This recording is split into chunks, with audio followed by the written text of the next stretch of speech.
Entertalk Radio, you're in to all things music.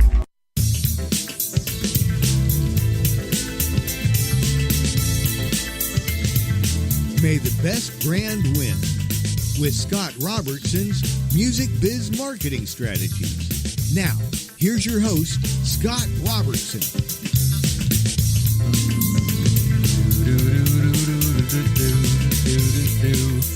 Hey, everybody. Happy Friday. You are tuned to May the Best Brand Win on Entertalk Media, the undisputed leader in music biz talk. And I am Scott, your host, and a man who clearly hears Laurel no matter how many times you play it or through what speakers. And with me is my own personal Garth, Paul B. Don't get me started on the whole Laurel Yanni thing. Dude, which one do you hear? I'm Laurel. Yeah, me too.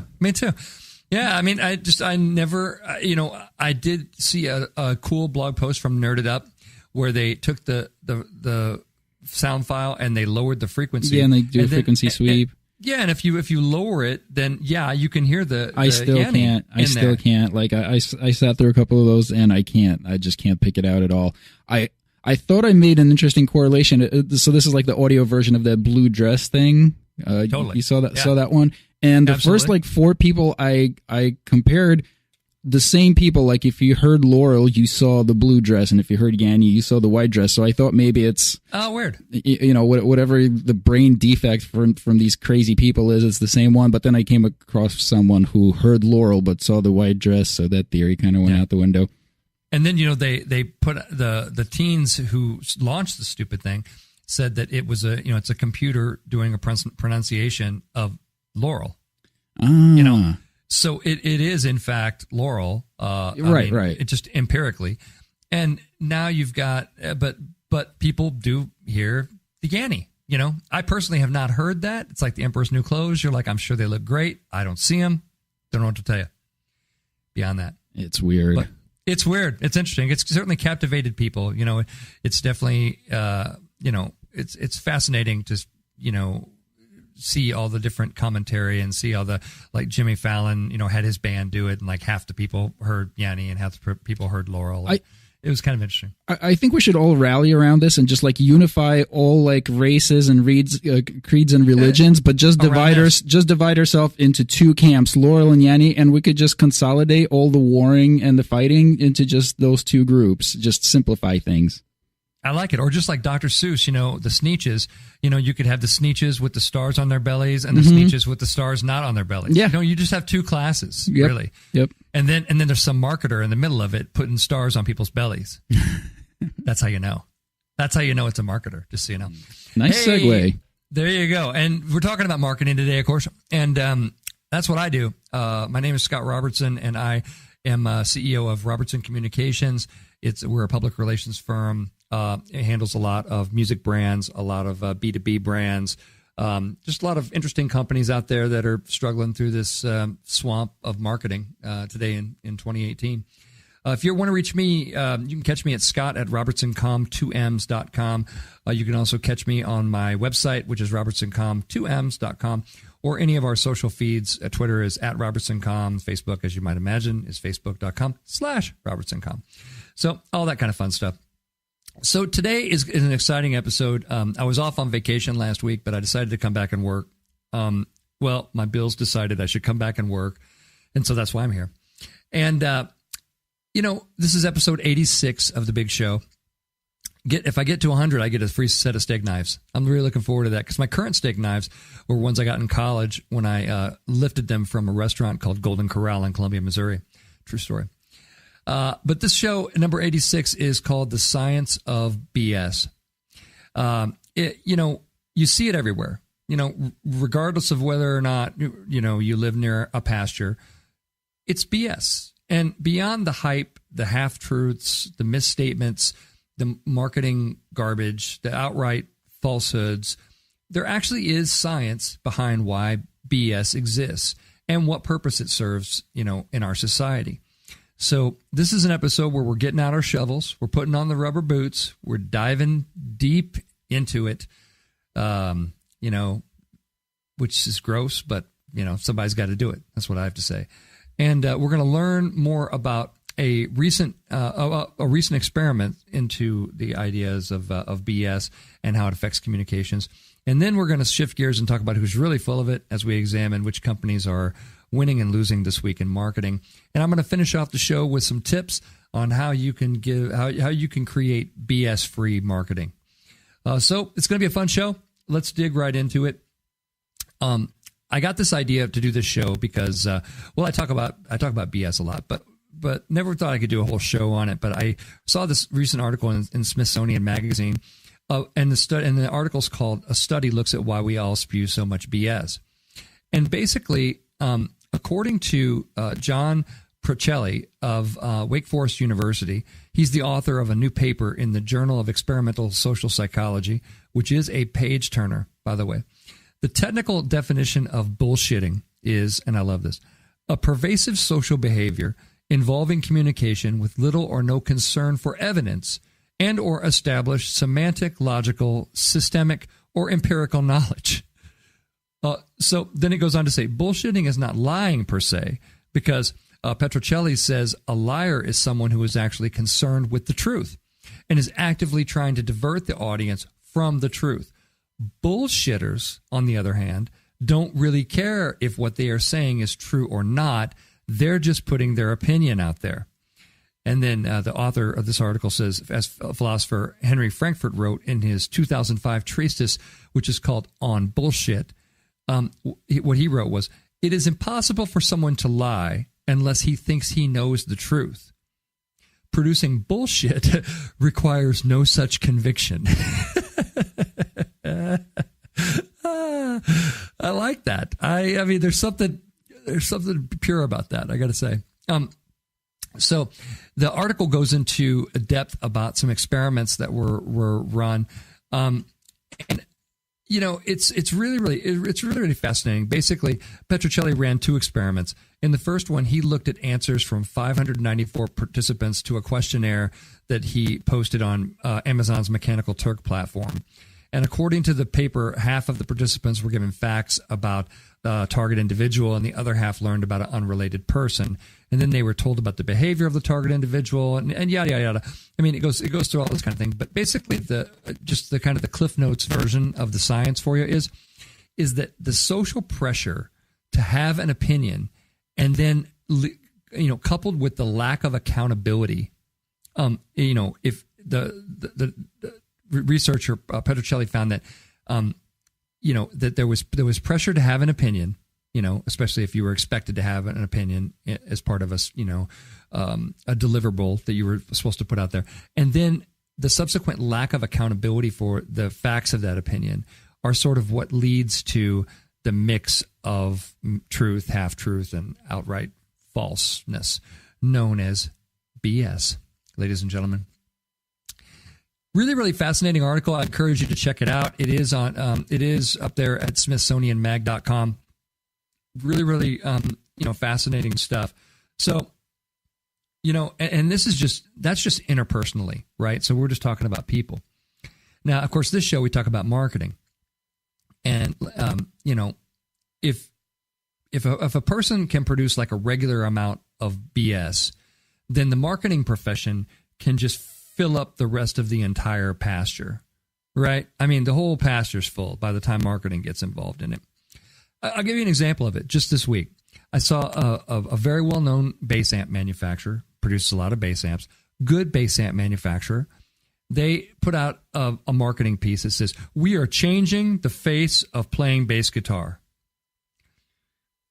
Allow me to cut through that if you don't mind. No, you are not. You are not. You have created what I'm sure is a marginally better solid state amplifier for bass players at a reasonable price point. But here's the thing. You have not changed the face of bass playing forever, because to most people, the difference between your brand new amp and a PV amp in a pawn shop cannot be discerned by their ears, just so you know. So it's a big loud rumble that's low in the mix. I play bass on, and if I grabbed everybody that, in the crowd, most people in the crowd, when they see me playing the bass, they don't realize that the low sound that's coming from their speakers is coming from that instrument. Most people think that I'm the lead guitarist. And that is no BS. People come to me and say, oh, I really like your solo. I don't do solos. I'm the bass player. That's how that works. So, the other guy holding the shorter guitar, the shorter Gretsch looking thing, that's the guy doing the solos. But musicians sort of, we know that. We come up and, in the tribe and we sort of know that. But to the people that are out there, they don't know which instrument's making which noise, right? And another thing that musicians don't always know is they cannot separate one instrument from the other in their minds. We've been taught how to do this, and we do it sort of out of instinct. But just like the Laurel Yanny thing, people hear things differently. And people that don't have musical training, their experience of a band playing, by the way, is just one big sound. And just to bring it back to my marketing example, that low rumbling that you hear at the bottom, right? That's the bass. So when you come out and you say crap like that, like, we're changing the face of bass playing, you're not. You're not, and you probably have a good bass amp. It's probably fine. It's this kind of thing. But dial it back, Texas. What are you doing? I mean, what the hell is you changing the face of bass guitar? That's a claim, baby. If you come out with a claim like that, you better be able to Elon Musk that thing and show me something that is Elon Musk-like. Elon Musk is one of the only people whose hype doesn't quite match his brilliance. When the dude speaks, he talks about things like, well, here's how I'm going to terraform the atmosphere on Mars. Ladies and gentlemen, if you can terraform the atmosphere of a planet and change the atmosphere of a planet by 172 degrees in a 24-hour period, then you absolutely have the right to put whatever hype you want to put around that, because, man, you've earned it, in my case. I mean, the dude's digging a tunnel and building that little subway thing that I made fun of and said wasn't going to work. It's working. It's almost done. In L.A., thing's almost done. That dude... That dude's like Tony Stark, man. I mean, there's nothing that he can't do. But if you're just a bass amp manufacturer, you're not changing the face of bass. You are, you put out a good product that some people would need, especially if they're in the market for a bass amp and that kind of thing. But dial it back, man. It doesn't serve you. Why is there so much? That's my next section here. Is I want to talk about why there's so much BS in marketing. Why so much, right? It's become a game where marketing says the hypiest, craziest, stupidest ass thing they can possibly say, and then the people systematically just ignore it, right? So it's like, it's like a never-ending loop of people trying to be louder and louder and louder, and people ignoring it more and more and more and more and more. That's what's going on in marketing. Every car ad that you see. Car advertisers have been taught, well, we got to put the lowest possible price, in our lease things. We got to put $179 lease, or nobody's going to pay attention to it. But anybody that's getting the $179 lease? No. And you know why? Because it's bullshit. It is not true. It is not a true thing. And it's sad to me that we have this loop where marketing has been taught to lie at the highest extent that we can lie or exaggerate and hype. Not really lie, because as we talked about Petrocelli saying, you'd have to have knowledge of the truth to do that. But really just exaggerate and hype and kind of be false and take things, way too far and that kind of thing. And then the customer just, like I said, continues to ignore it, and that doesn't serve anybody. That's just activity that isn't reaching anyone, so, and we just see it so, so much, so many more examples of BS can be found like that, like, buy one, get one free, well, you learn from about the age of 12, maybe 11, that, you're buying one, you're getting one free. Fireworks. They don't have them in California, but let's just say for the rest of the country, y'all know about fireworks. Fireworks, they say buy one gross of bottle rockets, get two free. No one on this planet is stupid enough to believe that they're giving away two things of equal value of the thing that you're paying for one. So, not to bring too much math into it because I know it's a marketing show, but, they have marked up the price of the first item to compensate for the losses on the subsequent item, right? And I would love it if somebody just said that. They just said, we have marked this up. This to trick your silly little consumer brain into believing that you are getting something for nothing, which in actuality, if you were getting something for nothing, we would go out of business, the company, and then you would, you would not have any more golden eggs to pull out of the goose's butt, So it's like, we just need to be more real about this stuff, right? I mean, I absolutely think that's the case. I think, buy one, get one free is a great example of a lot of marketing stupidity. I think, as I mentioned, there's just, there's so many, those lease, offers that you see, in the music industry, you see it all the time too, and it's just dumb. Or things like when marketers say, okay, you're going to win this amazing prize. You're going to win these, Disney cruise tickets, or you're going to win those kind of things. And then after you've given us all of your contact information, which of course we are going to sell to everybody. And of course, after you've agreed to our terms and conditions, which means we can email you, at least until you unsubscribe to us, which is going to be the next email. Just a spoiler alert on that, and, the earliest, as I've mentioned on a couple of shows, that one of the earliest practitioners of PR was P.T. Barnum, and if you saw The Greatest Showman, you're probably like, oh, well, Hugh Jackman did some great numbers there, and it was great. The real P.T. Barnum wasn't anything like singing Wolverine, and he was not a very nice guy or a really guy that cared about building relationships. He was a bit of a criminal, a bit of a con artist, and some people would say, depending on your opinions about P.T. Barnum and the like, that really the marketing profession hasn't evolved very much since those days. I like to think that we have. I like to think that we can be a little bit smarter.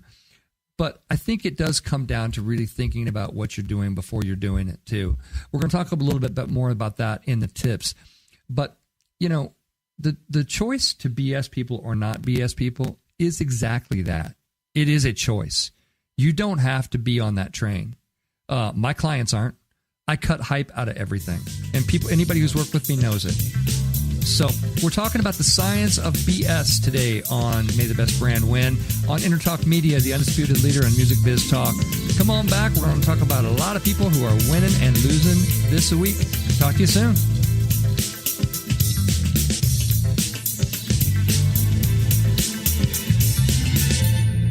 Are you serious about your music? Are you ready to run with the big dogs? The experts at Pitbull Audio have the gear to get you into the game. From leading manufacturers like Mesa Boogie, Fender, Pioneer, and American Audio. To sound your best, you need the best. Pitbull Audio can deliver in rehearsal, on stage, and into the big time.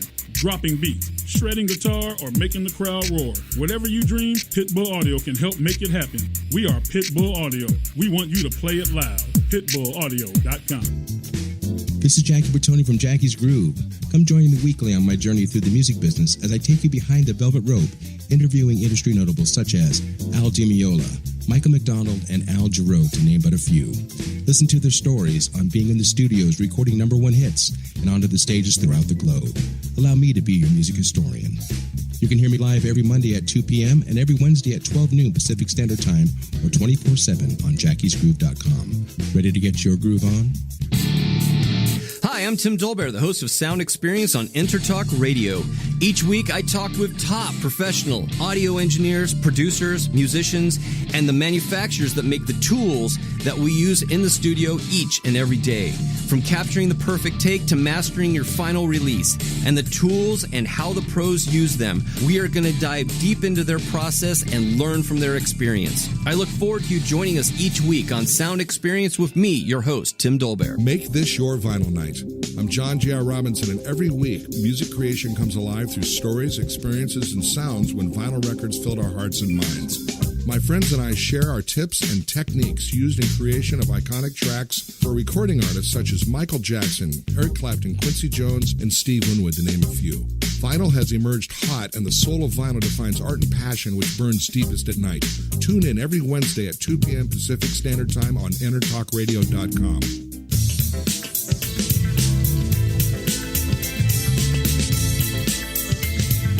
May the best brand win with Scott Robertson's Music Biz Marketing Strategies. Now, here's your host, Scott Robertson.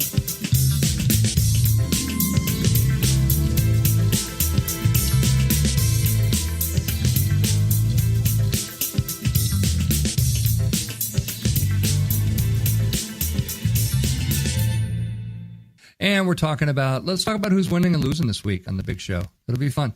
We got to start off with Yamaha. They acquired Ampeg this week from Loud Audio. Loud Audio has sold the Ampeg bass amp brand to Yamaha. And really it's allowing the information that they released was that it allows Loud to narrow its focus, return to its pro audio roots, boom, boom, boom. And that kind of thing. They want to get back to more of the pro audio side of things.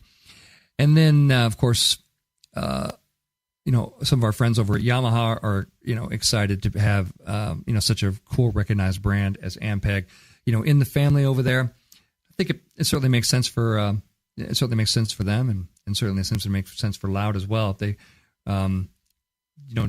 didn't always know kind of what they were doing with this great brand. So I think it's a win for both, actually. And so I'm going to put them both firmly in winning. Starbucks can't go a week without having some kind of problem losing. And it just seems to be, racism just seems to follow this company. Really, as they're preparing to close their stores later this month for a mandatory racial bias training, there was an incident in suburban LA this week that talked about and basically shows why that training is needed. And a barista at Starbucks in La Cañada, Flint Ridge, is accused of printing a racial slur, like on the computer, a racial slur on a Latino customer's drink on Tuesday. Just crazy. The worker ordered a white chocolate mocha and an iced caramel macchiato and told the barista his name was Pedro. And when he got the drinks back, he noticed that a derogatory, slur was printed on the cups. And, Starbucks is just, they just cannot win for losing with their employees. I said at first that probably, Starbucks was no more or less racist than any other company that you're going to find. I mean, there's racist people everywhere. So, you got employees, you never know. But, maybe there was something to it. I mean, the fact that, or maybe people kind of like the Laurel Yanni thing, they would just kind of hear what we are expecting to hear. And maybe people just expect, now we kind of expect Starbucks to be in the middle of some kind of, racism controversy. I don't know if you guys remember a little while back, but Starbucks was going to basically say, let's take on the issue of racism. And this was before they started having individual problems. And they encouraged their staff to have conversations about racism in line, at Starbucks. And what I said, I believe at that time, I don't think I was doing the show at that time. So I actually I blogged about it.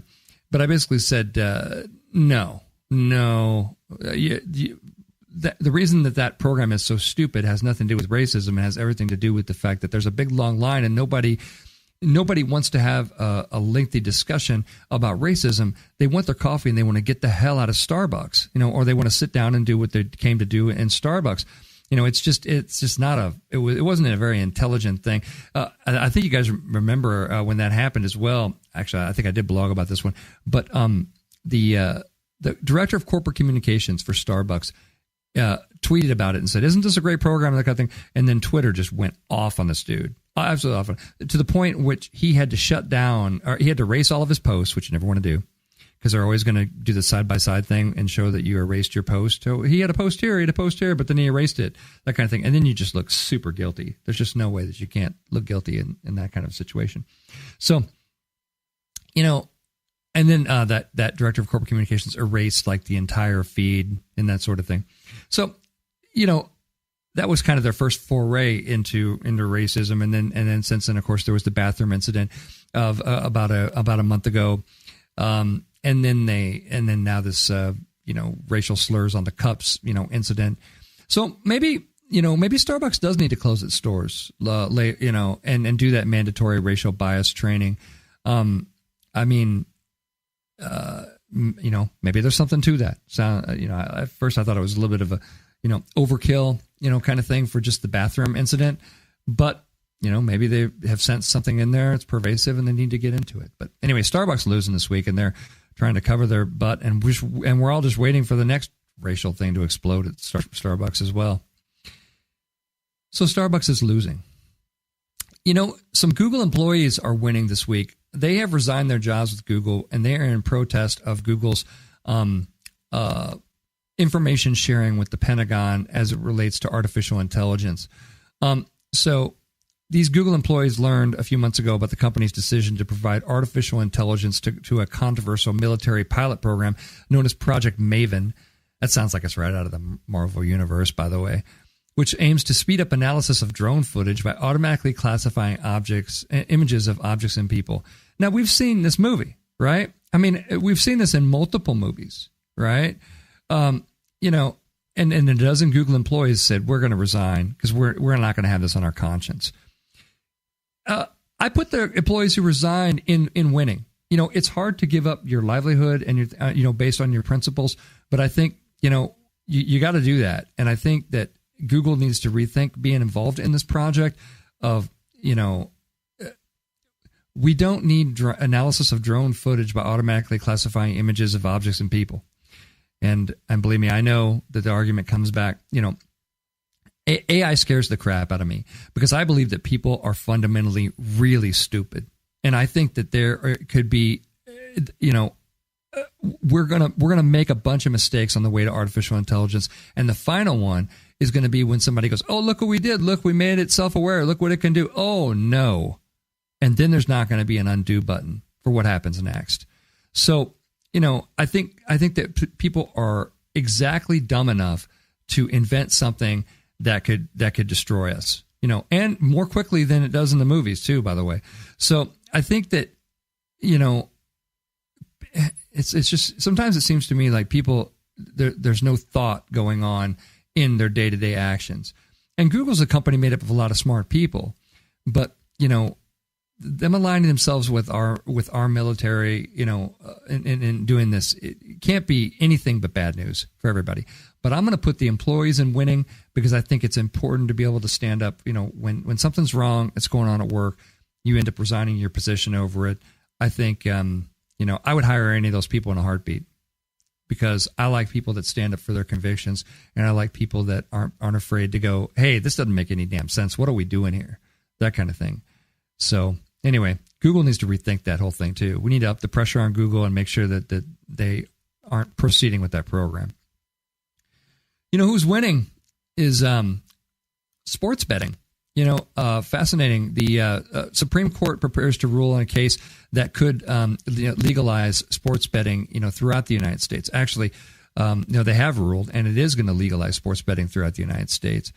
And this is this generates, there's a huge industry of sports betting, right? We all know it's true. You've been to Vegas, you've seen it. It generates billions of dollars under the table. And really, it could create an entire new, entire new industries around this kind of thing.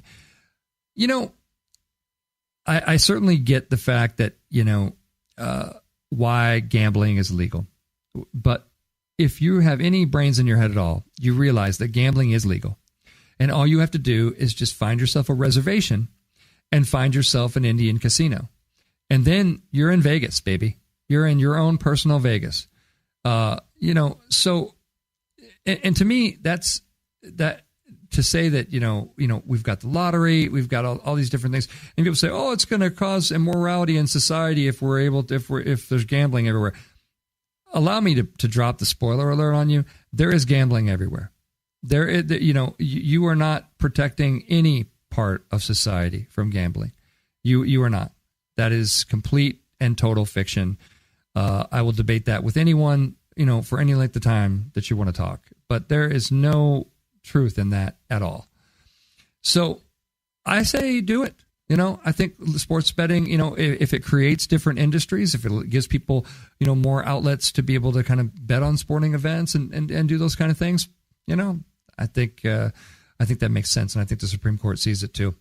So I think that sports betting is, and all the related industries to it are going to be certainly in the winning category for some time to come. Here's a weird one. Scientists have now transplanted memories between sea snails via injection. Allow me to say that again.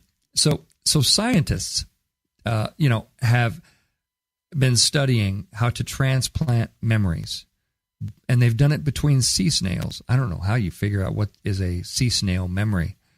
That's a fascinating subject. That could be a whole show on its own, by the way. But, memories are encoded in molecules that form part of an organization or an organism's genetic machinery, right? So, and in this new study, researchers claim to have made headway in understanding the simplest kind of memory a mollusk might form, and with a swift injection, they can transfer the memory from one sea snail to another. Yeah, science, right? I mean, on one hand, you're like, wow, that's really amazing. And then quickly, because, we've seen so many science fiction movies, we easily see how that could go completely wrong and south in the future for all of us. But so I don't know whether to put it in winning or losing, or is this just a weird story that caught my eye this week? But let's put it in the category of weird stuff that we need to keep an eye on and make sure science doesn't, the next one comes out and they said, we did it with the sheep. Hey, we did it with the monkey. Oh, look, we transferred someone's consciousness into a flash drive.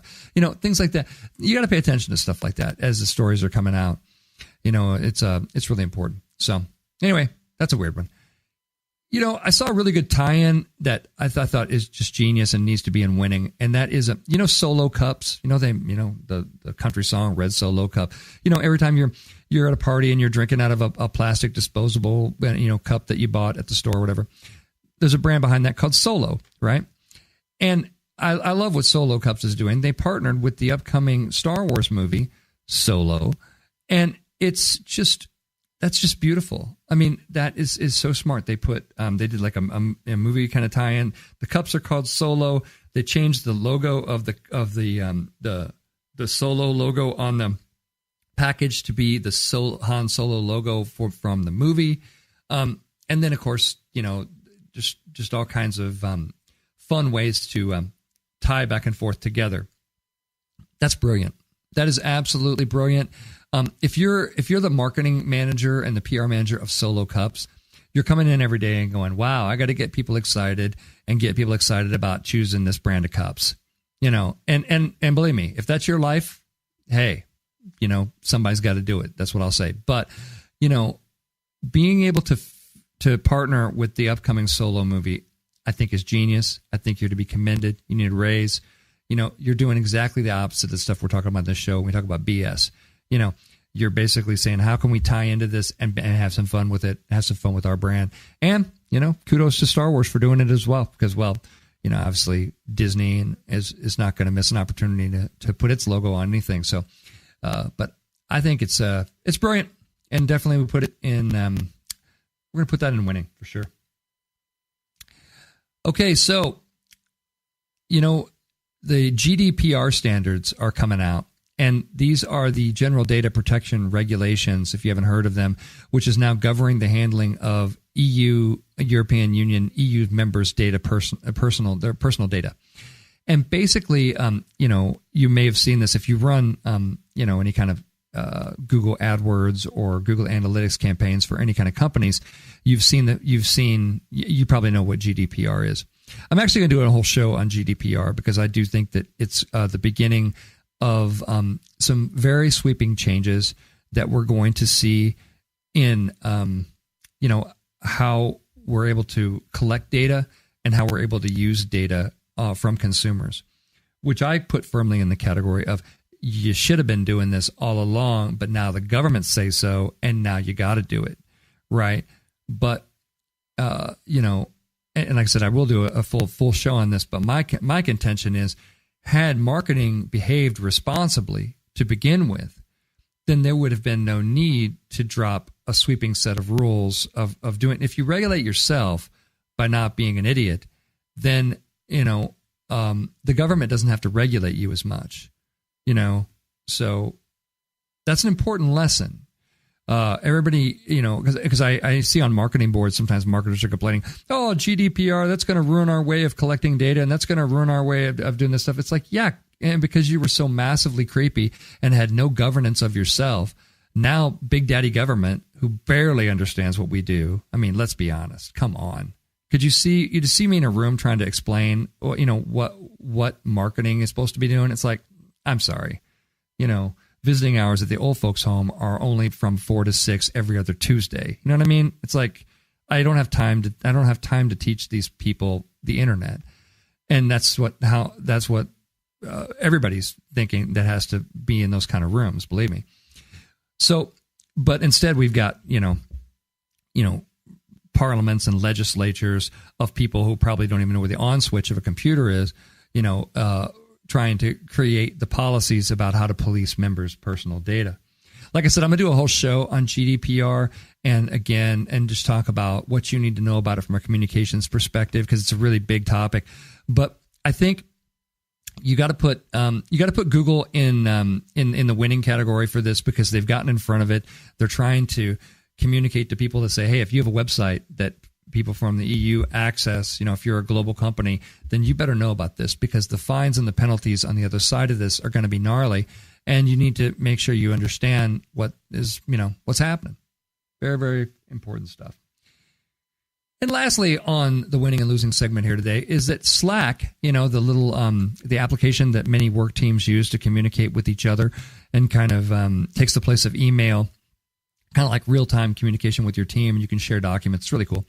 It's now hit 8 million daily active users with 3 million paid users. So it's looking to woo larger and larger companies with a kind of a simpler, it's a workplace collaboration tool. But now they've hit the milestone of 8 million daily active users. So we got to put them in winning. That's pretty cool to have that many and have that kind of traffic and to see what they want to do. And to have 3 million paid users is really something, to be commended as well. That's not an easy thing to do. And obviously they are, I use Slack with some of my teams and things like that. And it's great. I mean, it does. People are on there in real time. You don't have to wait for an email reply. They don't have to compose a whole, hope you're well. I hope you're well. It's like, I don't hope you're well. Where is the press release? I do hope you're well, but that's not why I'm sending you a message. I'm sending you a message because I want something specific. And I think that Slack kind of breaks that down, and you can just kind of have an ongoing, longer conversation about things without having to have all the, pleasantries and kind of BS in the conversation. And that's who's winning and losing this week on May the Best Brand Win on Entertalk Media, the undisputed leader in music biz talk. Come on back. I'm going to give you some tips for your BS-free marketing. Talk to you soon.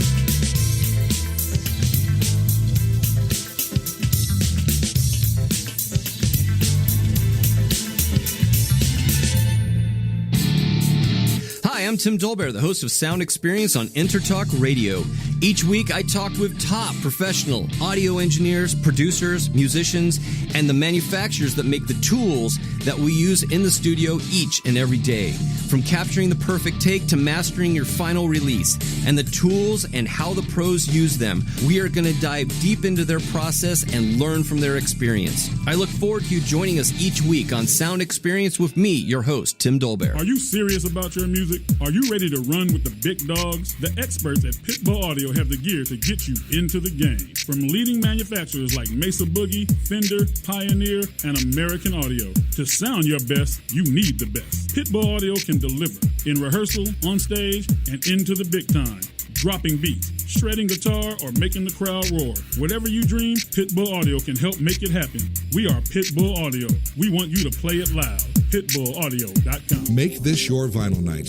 I'm John J.R. Robinson, and every week, music creation comes alive through stories, experiences, and sounds when vinyl records filled our hearts and minds. My friends and I share our tips and techniques used in creation of iconic tracks for recording artists such as Michael Jackson, Eric Clapton, Quincy Jones, and Steve Winwood, to name a few. Vinyl has emerged hot, and the soul of vinyl defines art and passion which burns deepest at night. Tune in every Wednesday at 2 p.m. Pacific Standard Time on EntertalkRadio.com. This is Jackie Bertoni from Jackie's Groove. Come join me weekly on my journey through the music business as I take you behind the velvet rope, interviewing industry notables such as Al Di Meola, Michael McDonald, and Al Jarreau, to name but a few. Listen to their stories on being in the studios recording #1 hits and onto the stages throughout the globe. Allow me to be your music historian. You can hear me live every Monday at 2 p.m. and every Wednesday at 12 noon Pacific Standard Time or 24/7 on jackiesgroove.com. Ready to get your groove on?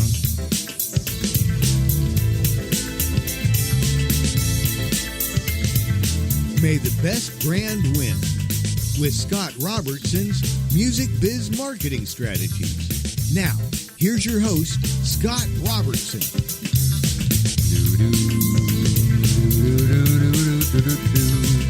Hey, everybody. Happy Friday. You are tuned to May the Best Brand Win on Entertalk Media, the undisputed leader in music biz talk. I am Scott. We're hanging out. We just did Winning and Losing, a whole plethora of fun stuff going on. Paul, what did you like? What shocked you today? Well, all I gotta say is I'm drinking Phil's coffee. No, Phil's coffee. Phil's coffee. You're familiar? Yeah, absolutely. I love them. This is probably way better than Starbucks. I didn't get racially harassed for any reason, so that's all I can expect. Phil's coffee, Dude. 1 cup at a time, and no racial slurs. Dude, Starbucks just needs to change this tagline and just go, here's how we screwed up this week, and yet you have to wait 20 minutes to get a cup of coffee.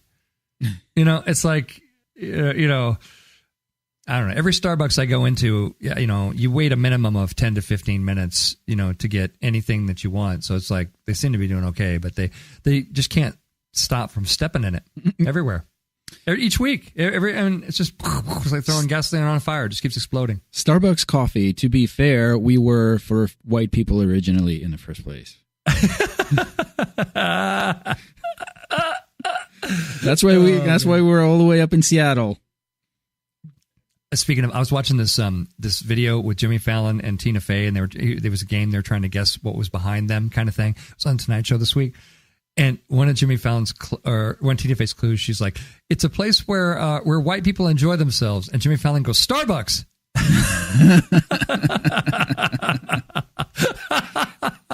I laughed so hard. I was like, God, that's so bad, but it really made me laugh. And of course, she was describing a tennis court. Well, that's what's going on in Winning and Losing. Maybe Starbucks can become a client. Who knows? This episode 86, we've been talking about the science of BS. And, the first segment we talked about, kind of why it exists, what happens to it, how it's different from lying, things like that. But really in the third segment, I like to make it all about you guys and give you some real take-home value for the show. And so I'm going to give you some tips for BS-free marketing. I consider myself to be very much a BS-free marketer. I work with a lot of companies, and I'm always the guy that goes, wait a minute, is this an opinion? We can't be saying this. No, what is the validation for this? Let's dial this back. Yeah, hold on, Kemosabe. That's too hot. Things like that. There's,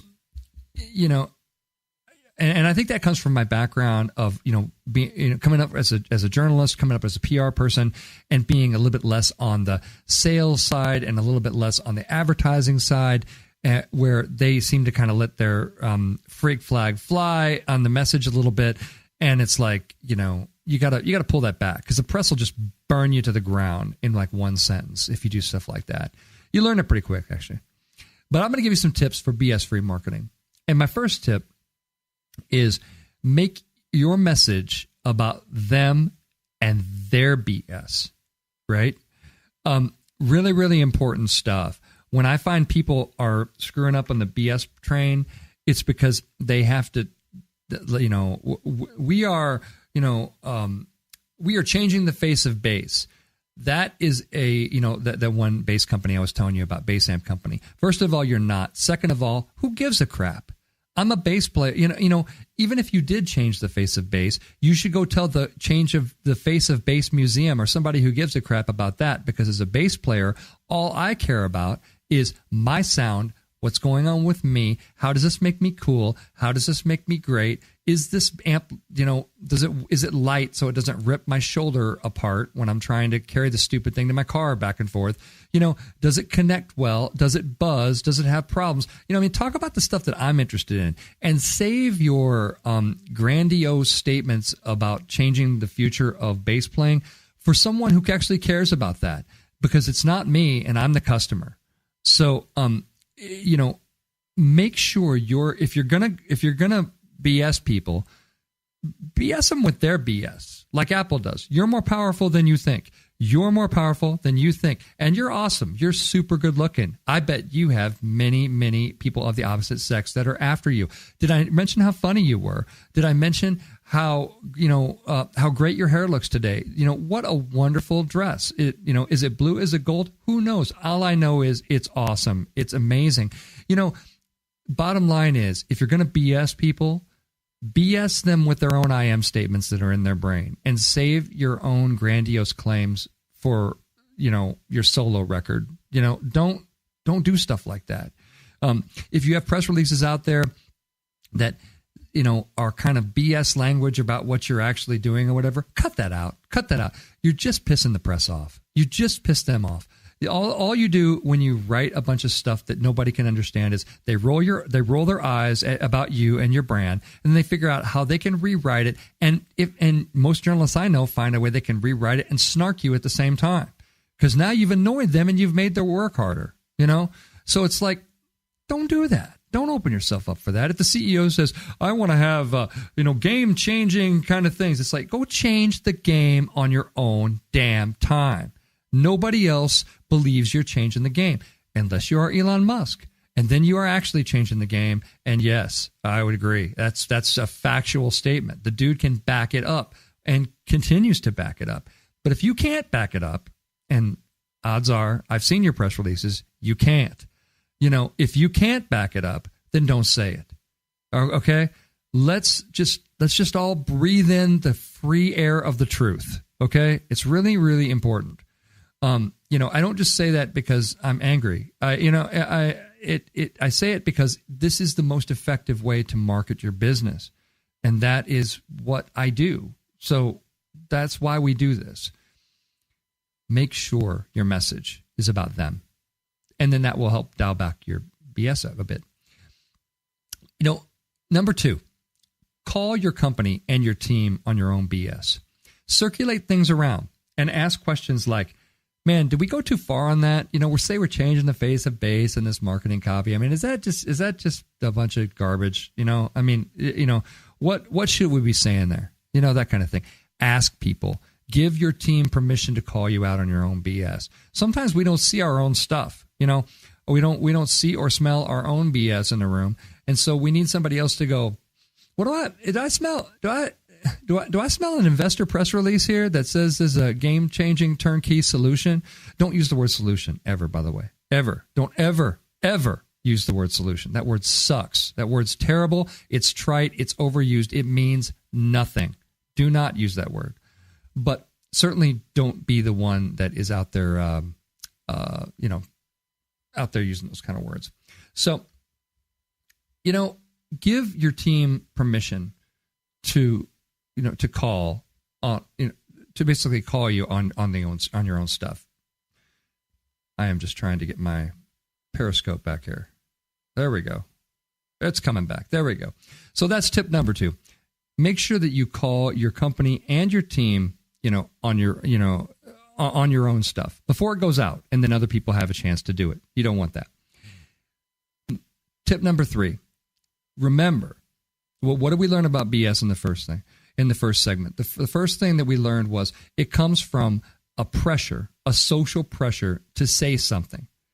If you don't know something about what you're saying, don't say anything. Remember always that saying nothing is always a viable option. Saying nothing is always a viable option. Repeat after me if you're in communications. Saying nothing is always an option. Okay. We don't have to have an opinion. In PR, we learn that right away. If you don't have an opinion, this is not where you want to get creative, and people have gotten into so many problems that we've covered on winning and losing have happened from companies coming out and starting to talk when they should have just shut up. Okay. Celebrities are famous for this. Just because you're famous in one area does not mean you're an expert in another area. Just because you're a great actor does not mean you understand our society and you have any sort of thoughtful opinion about how our government works. Those two things aren't together. It's a damn good fact that you probably didn't finish high school. And every one of us, in the audience is a great, even though you're great at acting and we love you and you're smart and all these kind of things, it's a great, it's probably accurate that we're a great deal smarter than you are. And so, just say nothing, that will eliminate some of the BS. If people try to pull you into a conversation, where it's not your area to speak or have authority, don't get pulled into that.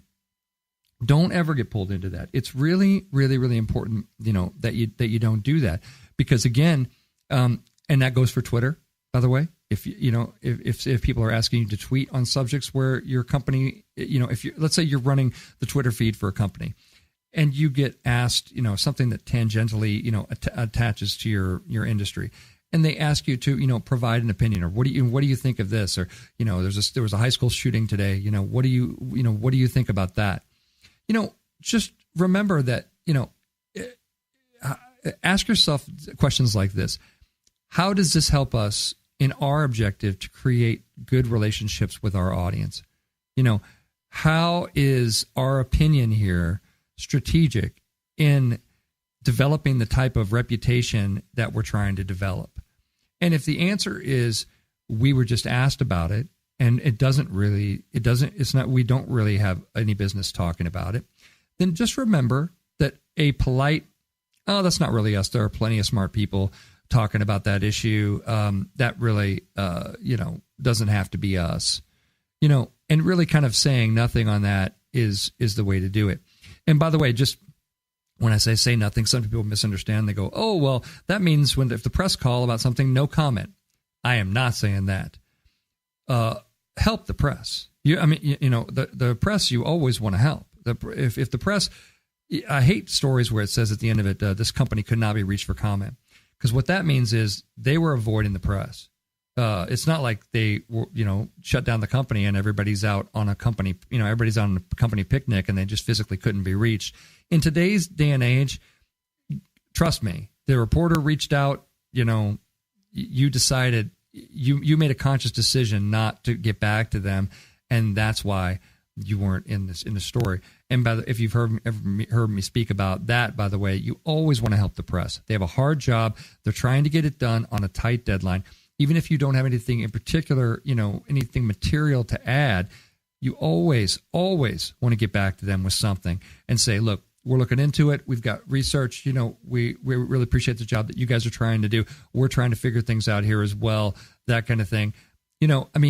Just sort of polite communication, because you have relationships with the press. So when I say nothing, I mean you're saying nothing to your audience. You're out on social media, or your CEO is speaking. You're adding nothing to that type of commentary, and saying nothing is always, but there's no excuse for no comment on any news story that affects your company, because you always want to have the opportunity to steer the story in a bit, and forget that. You always want to have the opportunity to have a positive relationship with every journalist who's covering your company. Really, really important stuff. So, tip number 4, if you do get called on your BS, somebody's making fun of your pitch, a journalist, is making fun of your press release, that kind of thing, just acknowledge it and try to do better. Failure can be a fantastic teacher. It is the best teacher. So sometimes, I represent a lot of clients, and clients have a say about what goes into their materials that go out in front of people. And you can counsel them to a certain amount. We as professional communicators can say, This should be in here. This shouldn't. This should be in here. But sometimes, the client says, look, I absolutely want my opinion to be in there, and then they're going to put out something that's got some, some exaggeratory type of statements. It's got some hype in it, some BS. If you get called on that, if you do, and you might, just acknowledge it. Go ahead and acknowledge the fact that, we did. What can we say? Put that in there. If it's a journalist that tweets about, something you said that they thought had too much hyperbole in it, that's fine. Just acknowledge it and, just try to do better with what you're doing. The idea of, we talked about in the first segment when we talked about the science of BS, we talked about that it's in all of us, right? It is what it means to be human, right? We've all done it. We've all known people that do it, that kind of thing. And so organizationally, it's very likely that you're going to do it too. It's just very likely that it's going to happen. So, don't forget, you can, if you get called on it, like I said, acknowledge it, try to do better.